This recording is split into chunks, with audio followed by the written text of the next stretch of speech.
welcome to the Podcast. I'm your host, Alex Sprouse, with co-host John Jerry, and our very first guest, Mr. Holmes. I'm doing the introductions post-recording because I forgot to do them in the recording. Hopefully, as we release episodes, I will get better at introducing who my co-hosts are and who my guests are.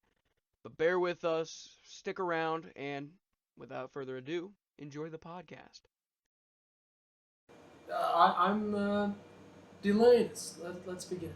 Of course. The first question I have is, how do you appeal to the different personalities that enter your classroom over the years? Let's see. So, um, I'm not sure that I have a game plan. It just kind of happens. I just kind of go with the standard personal goal of just trying to make everyone feel welcome and included.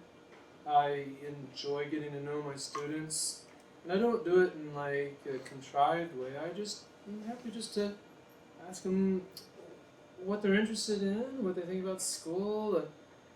Maybe I've had some family. I haven't talked for a while, and so you get to know parents and siblings and cousins, etc. And I just try to be nice to them and try to make them feel welcome, and I try to put together lessons that are interesting and engaging and worth listening to. I asked because I assume your teaching style has changed over from when my parents were in school taking your classes. I would really like to know. I'm not sure. I think I'm probably a little more relaxed, but I still think I have good goals and reasonably high standards, but I think I'm a little less inclined to get upset about things. I'm a little bit more willing to listen to excuses. If a student comes in and says they didn't get their homework done because they were babysitting, I used to think, well, that's a stupid excuse, but once we had our daughter, I began to understand that's a legitimate excuse. You're tired. You can be tired after babysitting, or they had family come over, or this was the one that I always thought was a big fat lie. It's, well, we went to church last night. I said, sure you did. Well, come to find out, there's quite a few families in our community, not all, but a lot that go to church on Wednesdays. So I'm different, probably. I think I'm mellowed. I think I'm less likely to get upset, and I'm just more willing just to be accommodating. And I've found that if I give students some slack, that they usually don't abuse it. Usually they appreciate it and they follow through and do what they say they're going to do. So that's fine. As long as they bring in their late work, and it doesn't happen too often, then that's fine. So I think I've mellowed. I want kids to enjoy learning as much now as ever. I used to place more emphasis on some of the academics than I do. Like I used to be more focused on like the ACT and a good ACT score, but then I began to decide, there's a lot of other directions you can go in life that don't require the ACT. In fact, ACT in college just doesn't make sense for a lot of people, and so my perspective has changed in terms of what I think is important for kids to know and be able to do. I think it's a broader perspective than what I used to have, less narrow. Anyway, I've asked myself that, what would I look like if I recorded myself 30 years ago, or 20 years ago, or 10 years ago? Would I be noticeably different? I probably, but I'm not quite sure. Other than those reasons, how I'd be different. You brought up the ACT in college, and whenever we were talking about topics for this podcast, I asked people what degrees you had and what you studied in, and I didn't really get an answer. And I realized that in class you may have said and I've forgotten, but what degrees do you have, or what have you studied in? My first official degree would be what's called a Bachelor of Science in Physics Education, not physical education, but physics. It was through MSU or SMSU at the time, back in like 1991, I guess. And it was an emphasis on physics coursework. Then I eventually got a minor in chemistry, a minor in math.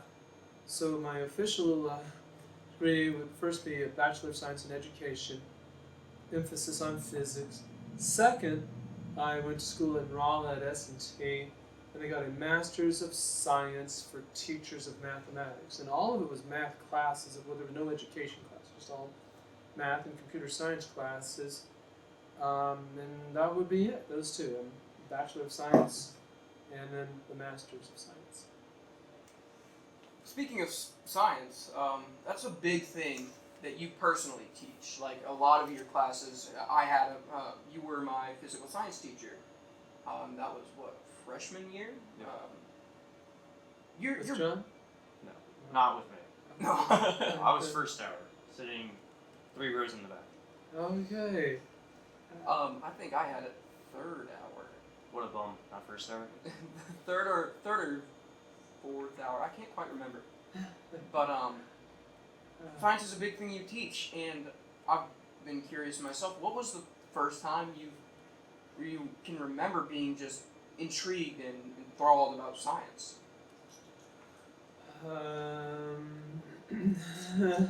Probably when I was incinerating ants with a magnifying glass. I was, there were a whole lot of things going on. I noticed you could change the focal, the sun had the magnifying glass at a certain focal length, and I noticed you could project an image of the sun or other things and be upside down. And I wondered why does it all get concentrated like that? And then I also noticed you could see sunspots. You could project an image of the sun onto like a cardboard sheet paper or something, and you could see images of sunspots when there were sunspots.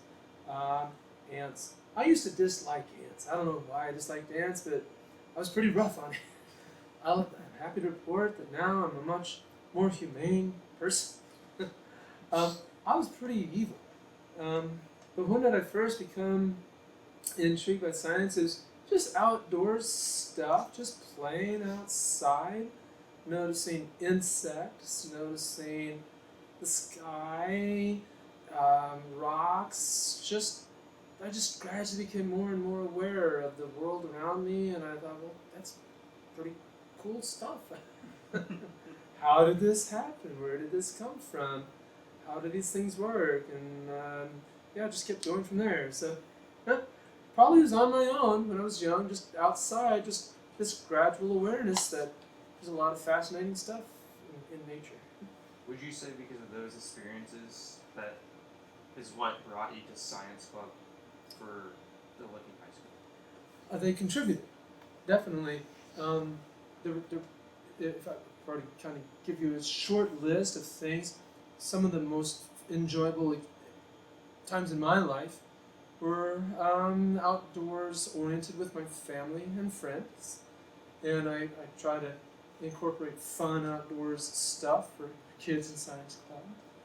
I truly believe that our nation will benefit by having people who grow up with a natural interest in science. So I try to promote that through Science Club.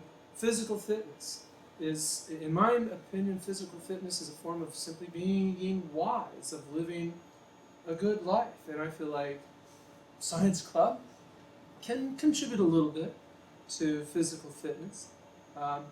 Now, I have been known to overdo it. I remember once a teacher named Stacy Hudson went with us on a hike, and she hasn't been on one since. Every time the Science Club comes up, she would say, "Mr. Holmes, I've been on a hike with you. I know your idea of physical fitness. Most people would call that torture." But still, I've maybe tried to tone it down some. But the things that brought me into Science Club, I just love doing stuff outside with my family and friends. I think a good education in science is enormously valuable to the individual and to our society. I care about plants and animals and ecology, and I think kids will be more concerned about plants and animals and ecology if they have immersive experiences where they get up close and personal and have positive experiences, and it's not just in their head, it kind of gets into their heart. Plus the physical fitness side of it. I thought it's a winning combination. Something good for kids, good for society. Yeah. By the way, thank you for the pizza and this delicious looking pastry. I'll probably eat it after the interview's done. Oh, that's Thank fine. you very much No worries. for bringing this in. So, before you became a teacher, perhaps while I was in college, did you ever have an experience in your life that you look back and were like, I want to teach, or have you always been that way? I had no idea, no interest really in teaching when I was growing up. All the way through, I saw myself as going into the medical field. That's what my father had done, and several family members have worked in the medical field, and that's what I thought I'd do. But along the way, while I was in high school, I had friends say, "Have you ever thought about being a teacher?" I said, "No, that's not what I want to do." It's not that I didn't hold it in high regard, I just thought I'd do other things. Then I went off to college. And long story short, the whole medical school thing began to seem like a grind, something grueling. I didn't know if I had it in me to become a doctor. So this is kind of sad. I feel bad saying this. Began looking for a plan B. And I began to have many, many recollections of people over the years who had said, "Have you ever thought about being a teacher?" And so that became my plan B. Now I say this, and I'm also grieved, cut to the quick, by a saying I've heard more than once, which goes, "Those who can do, those who can't teach." The idea being there that people that can be an engineer, they become an engineer, people who become a doctor, they become a doctor, but the people who can't cut it, well, they drop out and they become teachers instead.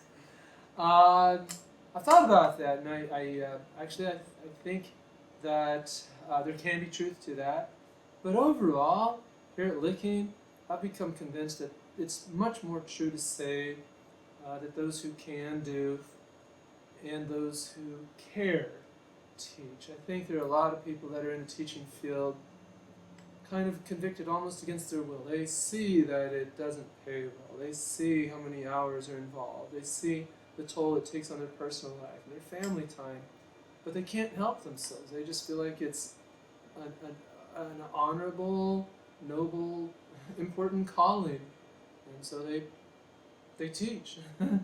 Even though it can be a frustrating job and doesn't pay very well, they wind up teaching. So, but to get back to your question, I always felt kind of ashamed early on that I dropped out of the medical school goal thing and went into teaching instead. I thought, well, I'm just not strong enough. I don't have the fortitude, the brain power, the guts to make it.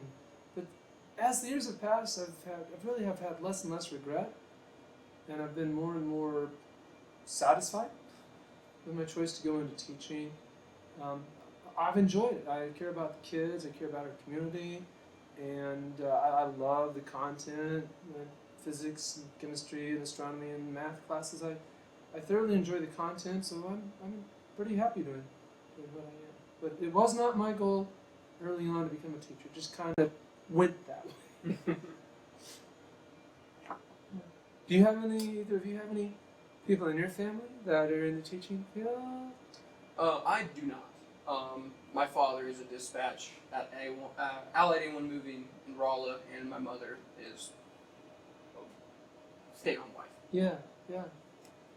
And then your father's had a variety of jobs, John, and has your mother most of the time kind of been like Alex's mom, a homemaker, stay-at-home mother, and She helped with the elementary for 2 years. oh, okay, I remember doing that. So, yeah, my mom raised 5 kids, and she was a homemaker.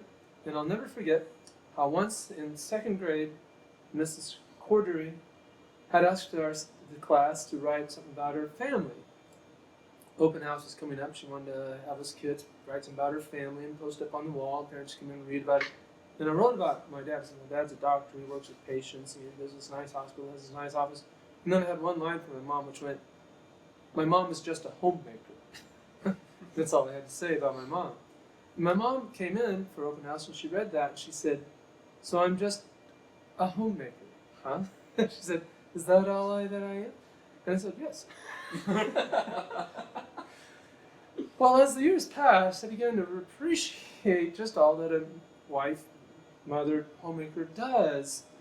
And that's one of the most important roles in our society.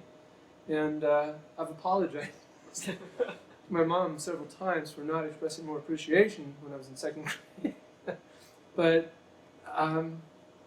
that's something that is very honorable and very important. That's something else that's kind of changed. I used to kind of have the idea that all of these kids need to go out and get a job, go to college. Well, no, maybe not. For some of them, becoming a mother, becoming a caregiver, that's priceless.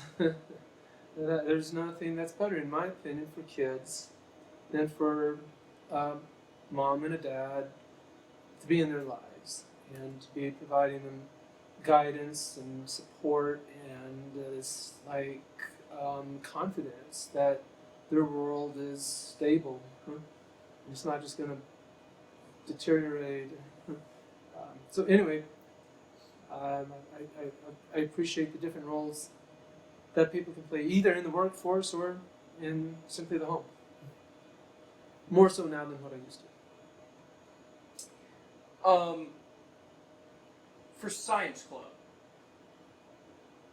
I personally, and I've seen it in class, and when I had you before in physical science, you take a great pride in Science Club. How do you see that it benefits the students that join? Well, so there's the intellectual side of it. By going to a cave, they learn stuff about our geology and karst topography. By going on a float and seeing these springs, they learn a little bit more about water quality and limnology, macroinvertebrates, these creatures. So there's the academic, the intellectual side, but something I referred to, there's something called an affect. The affect, that's a word that refers to your emotions, your feelings, and something for me that's very important is for kids to go out and simply have fun, to have an experience that makes them happy when they reflect upon it years later. A feeling of, I had a really good time with my friends, and those were good days, and high school was a good place, and I'm glad I went to Licking R8. I hope that there are a lot of kids that feel that way. So there's learning, naturally and hopefully in a fairly painless, natural way when they go outside. But also I hope they just have a good time with their friends. That for me can be reason enough for inviting a lot of these kids out. It's just so they don't sit at home, bored and lonely. Instead, they go out with their friends and just have fun. Learn about the outdoors, learn about the birds and the things that we share this planet with. And hopefully care more about those things as well. You can tell kids that it's important to take care of the planet, but there's going to be far more impact if they simply want to take care of the planet. And I think Science Club helps them want to take care of it. How do you decide where you go? Because you go on very many trips. You've gone on the float trip. You're coming up on the Current River Challenge. You've gone into caves. You've gone on hikes. How do you decide that? How do you reach out to those people? Well, a lot of that was in my childhood upbringing, the floats and hikes and outdoor stuff. But as the years have passed on my own, I've loved to continue to go to new places, and I'm always evaluating. It's like, would this be a good place to take science club? How far is it? What attractions are there? What appeal would this place have for students? So, how did all this? I'm just background when I grew up. Plus, on my own, I've just loved to continue to see and explore and visit new places.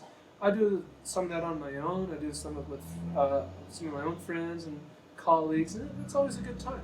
Just going out and either by myself or with other people. I always feel like I'm coming up with new ideas.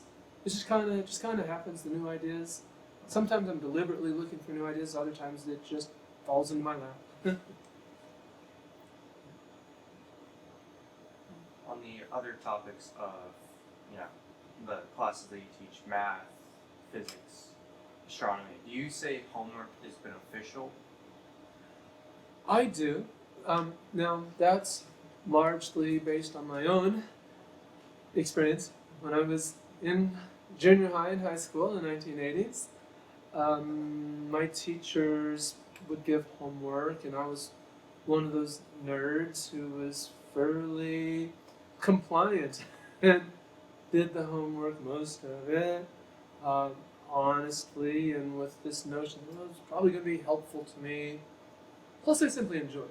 I enjoyed my teachers and my classes, so it wasn't like a chore. It wasn't some negative thing just to have to suffer through. I always thought it was going to be beneficial.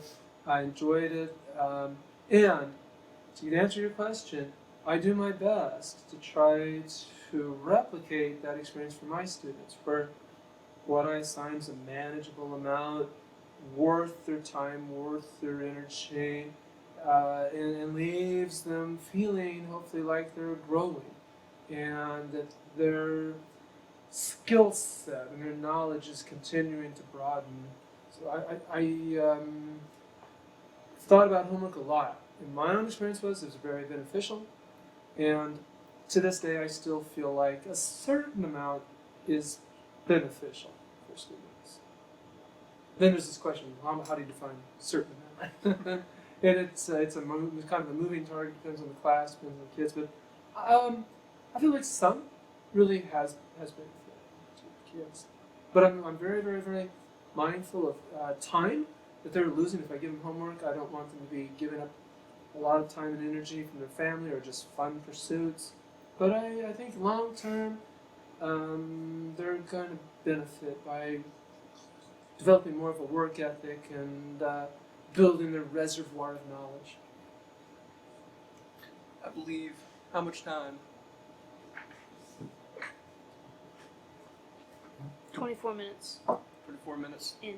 So I guess we could do one more question. Okay. I suppose for the last question to end this off, what do you like to do outside of school? Like, do you come out of school and immediately start preparing for your classes the next day, or do you just kind of relax? Yeah. Enjoy the rest of your day. So, things that I like to do most days, I'm here at school for at least an hour, just cleaning up, unwinding, prepping a little bit for the next day. But once I leave, I enjoy being physically active, doing chores around the home place. I've used that word chores, and kids picture Little House on the Prairie and Roy Ingles Wilder whenever they hear the word chores. But it clears my head to go outside and be physically active. I enjoy that. I enjoy reading things off the internet, books. I've really become interested in history the last several years. The history of America, the Bible. I've become keenly interested in the origin of the Bible, the content of the Bible. Now, you could say that from a religious perspective, but it was also just simply a literary and historical perspective that makes the Bible fascinating. It shaped our culture so significantly. Jesus Christ, no doubt, has shaped Western civilization more than any other single, in my opinion, more than any other single figure in history. worth studying at least for that reason. And then, quite potentially, a lot of people may find purpose and meaning and comfort in studying the scriptures. So I enjoy reading. I enjoy being outside. I enjoy doing stuff with my family. I usually come in refreshed each day, ready for the new day if I have some time to do some reading and exercising and working to clear my head for the next school day. Well, thank you so much for coming in and participating in our shenanigans You're with welcome. us. Sorry, tiny stuff. Tiny little dinky little setup here. Well, everyone at home, thank you for watching. This has been Mr. Holmes, and I forgot the camera's over there. I've been looking at you already. The camera, so. No, that's fine. I forgot to do it earlier. This is John Jerry, Vice President of Science Club. Science Club. Yeah. What are all the clubs that you're in? I'm gonna be here for a while. Too many to count. I think it's like last time I checked was like 12. So All right, well that's too many for me. yeah, I'm just in esports. what a bum. FBLA. What a bum. What a bum. The 12, was this through your own personal interest or was it a goal to just beat Tim? So it wasn't just to beat Tim. It's to like one, they're all like interests of mine. Yeah, So good. like FBLA and esports are tied together. So kind of have to do one to do both. Like Alex here, what a bum. And then Science Club, I really like going outside, enjoying my time with you and the other classmates, I could say. Good. And then others are like academic based, like Scholar Bowl and stuff like that. Yeah, well, my advice to kids became try, if you go off to college or whatever you do in life, try to find at least one extracurricular thing that you can get involved with. You'll meet more people. It'll make school more fun. Your life will just feel more complete and happier if you get involved with at least one social outlet. So you're involved with around a dozen. That's pretty remarkable. Do you feel like you are participating in them to the extent that you envisioned, imagined, wanted to be involved with them? Because I would have trouble seeing how you'd find the time for. Lucky for me, I have no homework, so I have all the time in the world. Okay. And you're in RTI. Is there any homework at all with RTI? No. Yeah, okay. And you've got Mrs. Hutzel for 2 of your classes. Yep. And what's the other one you're taking? Mr. Ellis's fantasy lit. Ah, well, you got a short walk and you've got fun teachers. So. Yeah, exactly. Okay. Thank you again for the pizza course. and this delicious looking donut and the root beer. I'll be finishing this here in a little, and after the interview. This was podcast. Podcast This is number what? the Thorough Podcast. This is the podcast number. Is this your first one? Very first one. Very first one. Very Podcast first number one. 1. Here on October 8th. October 8th, 2024. Thank you for watching.